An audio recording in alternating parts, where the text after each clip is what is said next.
मैं और मेरी तन्हाई। सुषमा जल्दी कर, अभी मेहमान आने ही वाले हैं। अरे अभी तो तू नहाई भी नहीं, तेरे बाल भी बिखरे हुए हैं। कपड़े तो देखो। सुषमा अपनी किताब के पन्नों के साथ यूं उलझी थी कि उसे माँ की झुंझलाहट सुनाई नहीं दे रही थी। माँ दौड़कर आ सुषमा के हाथ से किताब छीनते हुए उसे कुर्सी से उठाया। अब बस कर, उठ भी जा। जा बेटा, जल्दी से नहा ले। सुषमा मुंह बनाते हुए पैर पटकते हुए नहाने चले गई। नहाकर तौलिया से गीले बाल पोंछती हुई बाहर आ गई। माँ, यह कैसे कपड़े पहन रखे हैं? कोई ढंग का कपड़ा पहन ले चल, मैं देती हूँ। यह कहती हुई माँ सुषमा को लेकर अंदर आ गई। नई सूट पहनाकर बिटिया के बाल खुद संवारने लगी। उसके माथे पर कुमकुम की छोटी सी बिंदी लगाकर, हाय कितनी सुंदर लग रही मेरी बिटिया। किसी की नजर ना लगे तभी बाहर से आवाज आती है, सुशी की माँ, मेहमान आ गए।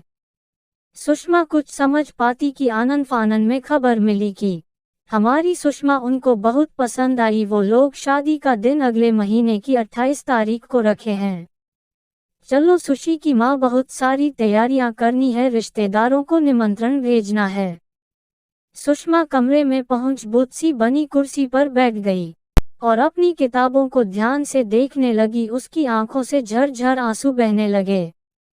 आज उसे लग रहा है कि जैसे कोई किताबों की दुनिया से उसे दूर ले जा रहा हो। माता पिता को खुश देख अपने अरमानों को शब्द बन जुबां तक ना आने दिया। धीरे धीरे शादी का दिन आ गया। माँ पापा ने लड़के वालों की आवभगत में कोई कसर नहीं छोड़ी, लेकिन विवाह संस्कार संपन्न होने तक लेन देन को लेकर दोनों परिवार में खींचातानी होने लगा। पर सुषमा के पिता ने जैसे तैसे बेटी की खुशी के लिए उनकी हर मांग को स्वीकार कर लिया। माँ पापा की लाडली सुषमा अब विदा होकर अपने पति के घर आ गई। नई बहू का स्वागत पूरे विधि विधान से हुआ। सभी मिलकर मंगल गीत गा रहे थे। शाम होते होते ज्यादा रिश्तेदार और गांव के लोगों की भीड़ खा पी कर जा चुकी थी। सुषमा एक कमरे में खामोश बैठे अपनी तन्हाई से बातें कर रही थी। तभी बाहर से जोर जोर की आवाज ने उसकी तन्हा वार्ता को भंग कर दिया। मैंने तो पहले ही कहा था, ज्यादा पढ़ी लिखी लड़की नहीं जो ज्यादा लक्ष्मी घर लाए, ऐसी दुल्हन लाना। लेकिन मेरी सुनता कौन है? सासू जी चिल्लाए जा रही थी। सुषमा की आंखों यह सब सुनकर आंसुओं की धारा बह निकली और माँ पापा को याद कर फूट फूट कर रोने लगी। तभी किसी ने दरवाजा खटखटाया। मैं अंदर आ जाऊं? सुषमा झट अपने आंचल से आंसू पोंछते हुए दरवाजे की तरफ बढ़ी। सामने दिवाकर खड़े थे, सुषमा के पति। अगले दिन सुबह सास की आवाज सुनाई दी, पूरा दिन सोते रहना है क्या? उठकर रसोई संभाल ले बहू। सुषमा हड़बड़ा कर उठी और बाथरूम चली गई। दिवाकर 9 बजे बजते बजते अपने काम पर निकलने को तैयार हो गया। फैक्ट्री में काम करता था दिवाकर। पीछे से सुषमा ने आवाज दी, सुनिए, कुछ किताबें ले आइएगा, मुझे आगे पढ़ाई करना है। यह सुनकर दिवाकर के चेहरे का भाव बदल गया। जितना पढ़ना था पढ़ चुकी, अब घर संभालो, और झिटक कर अपने काम पर चल दिया। सुषमा को यह सुनकर बहुत झटका लगा। वह अपने कमरे में आ बहुत रोई। देखते देखते 2 साल बीत गए और सुषमा की गोदी में सोनू की किलकारियां गूंजने लगी। सुषमा की जिंदगी बेरंग हो गई थी, बस थोड़ा खुश थी वह अपने बच्चे के साथ।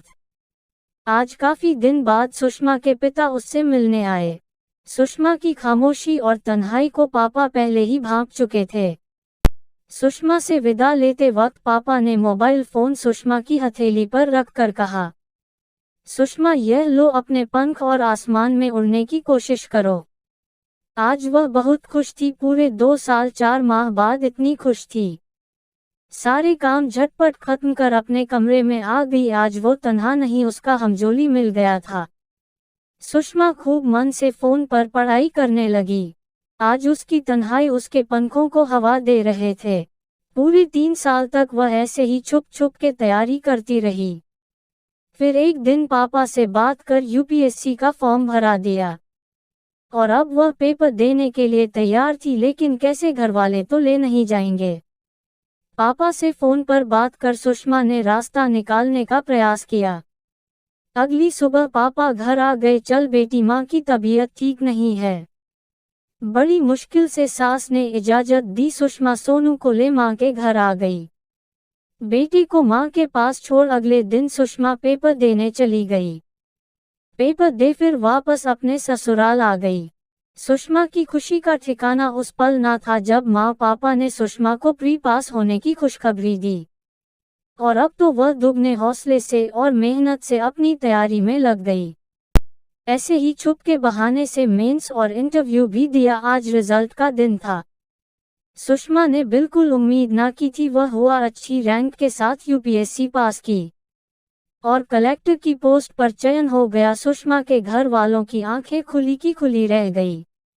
दिवाकर ने कहा, यह सब कैसे हुआ? सुषमा ने जवाब दिया, मैं और मेरी तन्हाई की बदौलत। दिवाकर के चेहरे पर पश्चाताप और खुशी के भाव एक साथ उभर रहे थे। फिर उसने आंखों में आंसू भरे दौड़कर सुषमा और बच्चे को गले से लगा लिया।